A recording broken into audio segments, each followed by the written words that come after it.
I never walked the corridors. I watched them. For just over a year, I worked overnight security inside the mall surveillance office. My shift started at 10 p.m. and ended at 6 a.m. While the patrol guard made rounds through the parking lot and interior hallways, I stayed inside a small, windowless room filled with humming equipment and glowing monitors. There were 16 camera feeds covering the entire building entrances, escalators, main corridors, loading docks, and the west wing that most customers barely visited anymore. After midnight, the mall always looked the same. Long empty hallways, storefront gates pulled down, emergency lights casting dim yellow reflections across polished tile floors. It was a boring job.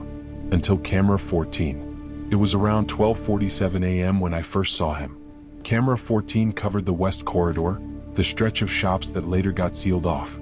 I was half paying attention, flipping between feeds when something caught my eye. There was a man standing in the middle of the corridor. He wasn't moving. He was just standing about 15 feet from a closed storefront, facing the security gate. I assumed it was the patrol guard at first, but the uniform didn't match. This man was wearing jeans and a dark jacket. No radio. No flashlight. That immediately raised a problem. Every entrance was covered by camera. No one had entered that wing in the last hour. I checked the timestamp to confirm the footage was live. It was. I zoomed in slightly. The man looked to be in his late 30s. Short hair. Average build. Hands relaxed at his sides.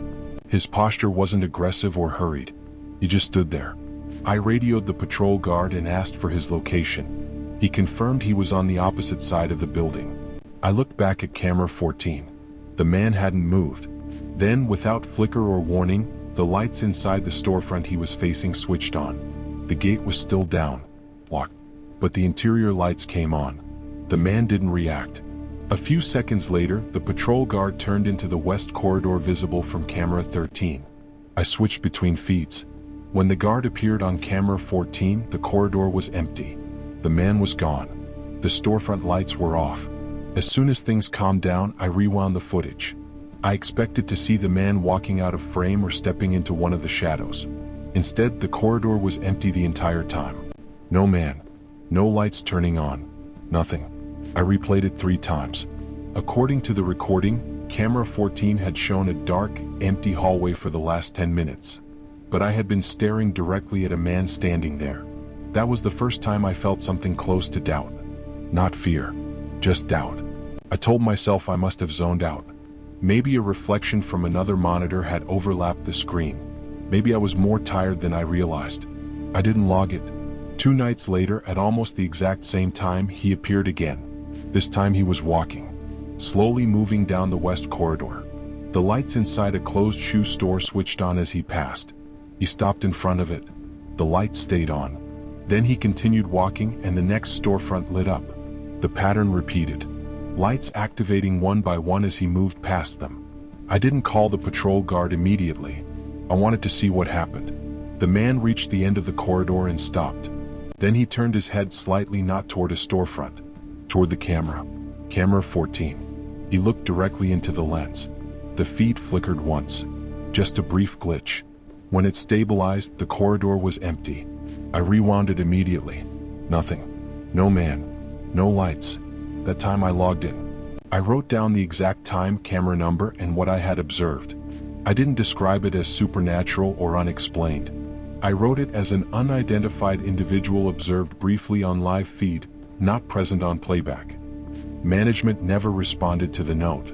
A week passed. Then things escalated. He appeared again. But this time he wasn't facing a storefront. He was standing directly in front of the camera, centered in the frame, looking straight into it. He didn't blink, didn't shift his weight, just stared. The longer I watched, the more uneasy I felt. It wasn't anger or aggression in his posture. It was patience. Behind him, the storefront lights began turning on, one at a time, each light casting long shadows forward. The illumination slowly crept toward the camera as more stores activated. The entire west corridor became fully lit. The man remained motionless. Then he stepped forward. Just one step. The screen went black. Not static. Not distortion. Just black. All 4 cameras covering the west wing cut out at the same time. I immediately radioed the patrol guard. He confirmed he was nowhere near that section and hadn't touched any breakers. The blackout lasted roughly 10 seconds. When the feed returned, the corridor was dark again. Empty. After that shift, I stayed late and searched through archived employee records. 4 years earlier, an overnight guard had stopped coming to work. His uniform was found in his locker. His badge was still clipped to it. The report said employment terminated due to unresolved absence. There was no missing persons investigation attached. No police follow-up in the file. Just a quiet termination. The employee photo attached to the record matched the man I had been seeing. Same face, same build, same haircut.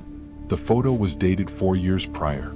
The last time I saw him was the night before management announced the West Wing closure. It was 2:09 a.m. He appeared walking slowly down the corridor again. But this time he wasn't alone. Behind him, further down the hallway, darker shapes moved between the storefront reflections. Not clearly defined figures, just distortions in the light. As he passed each store, the interior lights activated. This time they didn't shut off. Every storefront in the corridor turned on. The entire wing was bright, brighter than I had ever seen it. He stopped in the center of the hallway and looked toward camera 14 again. Then every camera in that wing went black simultaneously. This time the blackout lasted nearly 30 seconds. When the feed returned, the west corridor was completely dark. And it stayed dark. The following week, we were informed that the entire west wing would be permanently closed for redevelopment. The cameras were removed. Electrical systems in that section were disconnected. I transferred to another site shortly after. I've worked surveillance jobs since then. I've seen break-ins, fights, medical emergencies, things with logical explanations. But I've never seen footage that erased itself. And I've never seen a man look directly into a camera that wasn't supposed to be able to see him. What unsettles me most isn't that he appeared. It's that the lights responded to him. Not to movement sensors. Not to patrol guards. To him. Like he still had access. Like he still worked there. And sometimes I wonder, if the cameras only ever showed what management wanted recorded, how many times had he walked those corridors before anyone noticed? What do you think was really happening on camera 14? Let us know in the comments. And if this story unsettled you, don't forget to like, subscribe, and hit the bell for more true horror cases that will leave you speechless.